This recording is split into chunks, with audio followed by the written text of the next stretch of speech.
नमस्कार साथियों, स्वागत है आप सभी का। तो आज की क्लास में हिंदी व्याकरण से पूछे जाने वाले प्रश्नों के बारे में पढ़ेंगे। तो आज की क्लास आपके लिए काफ़ी महत्वपूर्ण होने वाली है, तो आप सभी वीडियो को ध्यान से जरूर देखिएगा। और जो भी विद्यार्थी पहली बार क्लास ले रहे हैं, चैनल को सब्सक्राइब जरूर कर लीजिए, क्योंकि इसी तरह के प्रश्न चैनल पर डेली कराए जाते हैं, तो आप सभी चैनल से जुड़ सकते हैं। तो चलिए वीडियो को शुरू करते हैं और देखते हैं पहला प्रश्न। तो देखिए, प्रश्न है, क का उच्चारण स्थान क्या है? विकल्प दिए गए हैं दंत्योष्ठ, दंत, तालु या कंठ। तो आपको बताना है कि क वर्ण का उच्चारण स्थान क्या है। तो राइट आंसर हो जाएगा ऑप्शन घ। यहाँ पर राइट होगा कंठ। क वर्ण कंठ से उच्चारित होने वाला वर्ण है, याद रखिएगा, ये आपसे पूछा जा सकता है। क वर्ण जो है कंठ से उच्चारित होता है, तो राइट आंसर हो जाएगा ऑप्शन घ। नेक्स्ट क्वेश्चन है, किन वर्णों को अंतःस्थ व्यंजन कहा जाता है?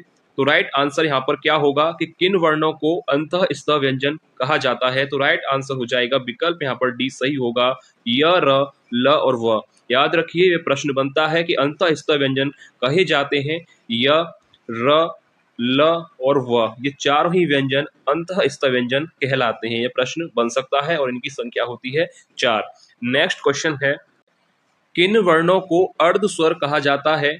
विकल्प दिए गए हैं ल, र, य और व, अ या आ, च या ख। तो देखिए, अर्ध स्वर कहा जाता है किन वर्णों को? तो याद रखिए, यहाँ पर राइट आंसर हो जाएगा विकल्प यहाँ पर बी सही होगा, य और व। ये दो वर्ण हैं जिनको अर्ध स्वर कहा जाता है, और ये परीक्षा में पूछा जाता है कि अर्ध स्वर कौन से होते हैं। तो राइट आंसर हो जाएगा विकल्प बी, य, व। याद रखिएगा। नेक्स्ट क्वेश्चन है, निम्न में से ऊष्म वर्ण कौन सा है? त, फ, र या ह। तो आपको बताना है कि ऊष्म वर्ण इनमें से कौन सा है। तो राइट आंसर हो जाएगा ह। यहाँ पर राइट होगा ऊष्म वर्ण है ह। इसके अतिरिक्त ये वर्ण भी ऊष्म वर्ण कहलाते हैं, याद रखिएगा, ऊष्मीय व्यंजन ये कहलाते हैं। यह प्रश्न बन सकता है, आपसे पूछा जा सकता है कि निम्न में से ऊष्म वर्ण है या ऊष्मीय व्यंजन कौन से हैं। तो याद रखिएगा, ये चारों ही वर्ण ऊष्मीय व्यंजन कहलाते हैं। नेक्स्ट क्वेश्चन है, निम्न में से कौन सा महाप्राण नहीं है?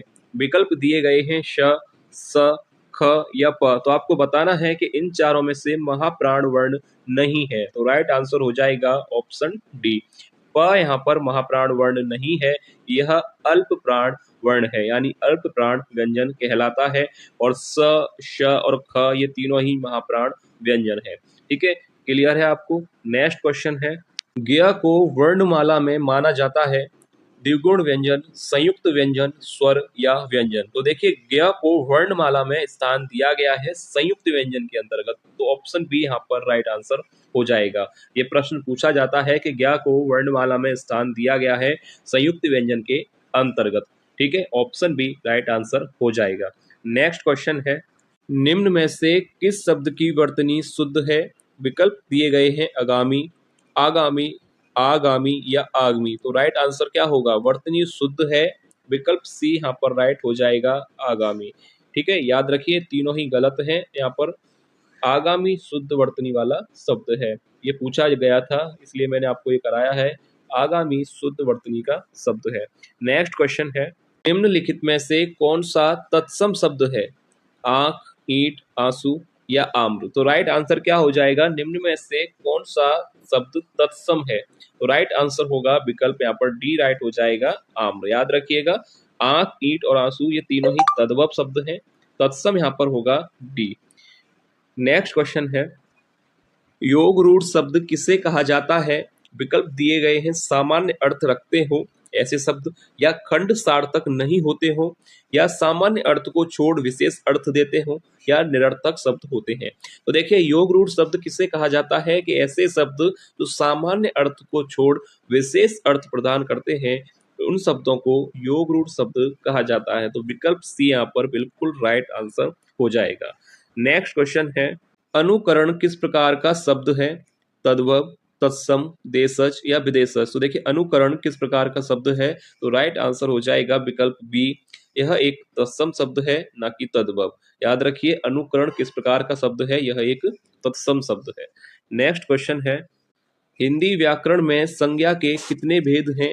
ए 3, 4, 5 या 6? तो हिंदी व्याकरण में संज्ञा के भेद होते हैं 5, तो राइट आंसर हो जाएगा ऑप्शन सी। याद रखिएगा, हिंदी व्याकरण में संज्ञा के भेद होते हैं 5। नेक्स्ट क्वेश्चन है, परिवार किस संज्ञा का उदाहरण है? जातिवाचक, भाववाचक, व्यक्तिवाचक या समूहवाचक? तो परिवार किस संज्ञा का उदाहरण है? तो राइट आंसर हो जाएगा यहाँ पर ऑप्शन डी, समूहवाचक संज्ञा का यह उदाहरण है। सरल प्रश्न है कि परिवार किस संज्ञा का उदाहरण है? समूहवाचक। नेक्स्ट क्वेश्चन है, सार्वनामिक विशेषण किसे कहा जाता है?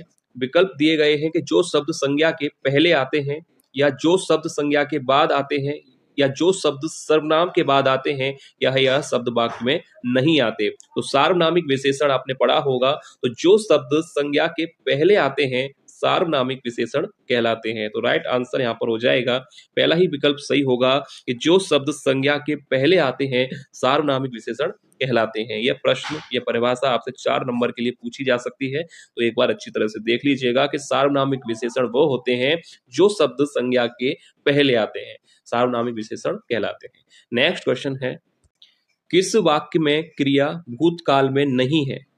ऑप्शन है कि वह पढ़ रहा था, या उसने पढ़ाई पूरी कर ली, या वह पढ़ने वाला है, या उसने पढ़ाई की थी। तो देखिए, आपको बताना है कि इन चारों वाक्यों में भूतकाल में क्रिया किस वाक्य में नहीं है। तो राइट आंसर हो जाएगा ऑप्शन सी, वह पढ़ने वाला है।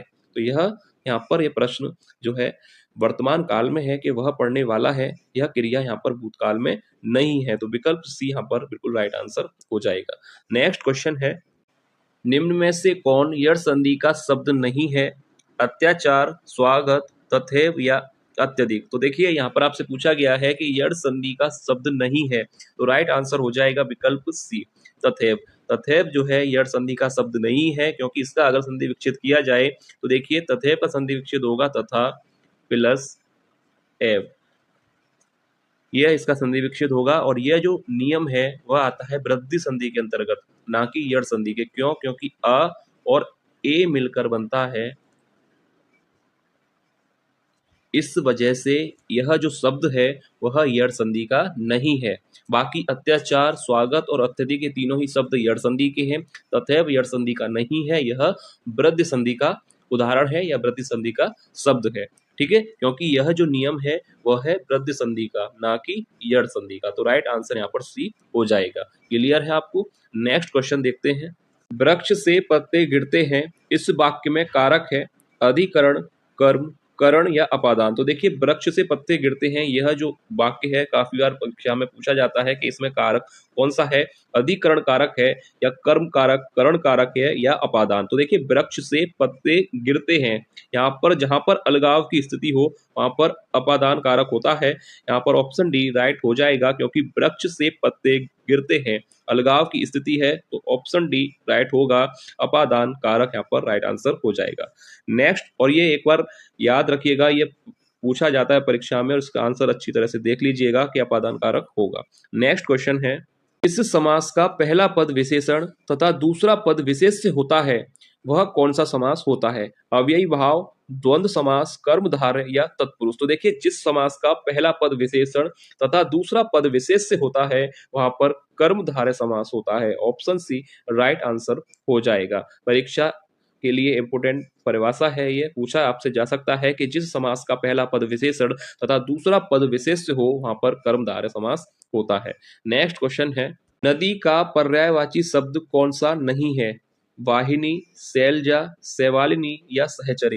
देखिए, नदी का पर्यायवाची शब्द कौन सा नहीं है? तो देखिए, वाहिनी, शैलजा और शैवालिनी ये तीनों ही नदी के पर्यायवाची हैं।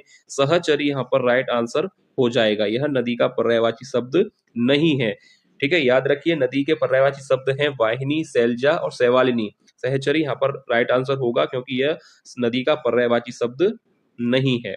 क्लियर है आपको? नेक्स्ट क्वेश्चन देखते हैं, विस्तीर्ण का विलोम शब्द होगा, विकल्प दिए गए हैं संकीर्ण, विकीर्ण या विकर्ण? तो देखिए, विस्तीर्ण का विलोम शब्द पूछा जाता है परीक्षा में, तो राइट आंसर हो जाएगा, पहला ही विकल्प यहाँ पर सही है, विस्तीर्ण का विलोम शब्द होता है संकीर्ण।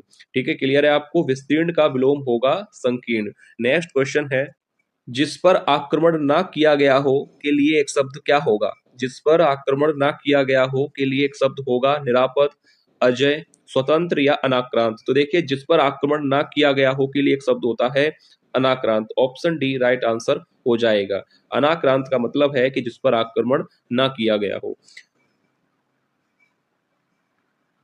निम्न में से शुद्ध वर्तनी वाला शब्द है। तो यहाँ पर आप अच्छी तरह से इस प्रश्न को देख लीजिएगा क्योंकि ये प्रश्न आता है और ज्यादातर गलत ही हो जाता है। निम्न में से शुद्ध वर्तनी वाला शब्द है, ऑप्शन बी राइट हो जाएगा नुपुर। और किस तरह से लिखा जाता है ये शब्द, एक बार इसकी मात्राओं को ध्यान से देख लीजिए क्योंकि मात्राओं के चक्कर में ही यह गलत होता है। ठीक है, तो ऑप्शन बी यहाँ पर राइट आंसर हो जाएगा। नेक्स्ट क्वेश्चन देखते हैं। दोहा और चौपाई कैसे छंद हैं? ऑप्शन ए मात्रिक छंद, मुक्त छंद, वर्णिक छंद या वार्णिक छंद। यहाँ पर ऑप्शन डी वार्णिक छंद होगा।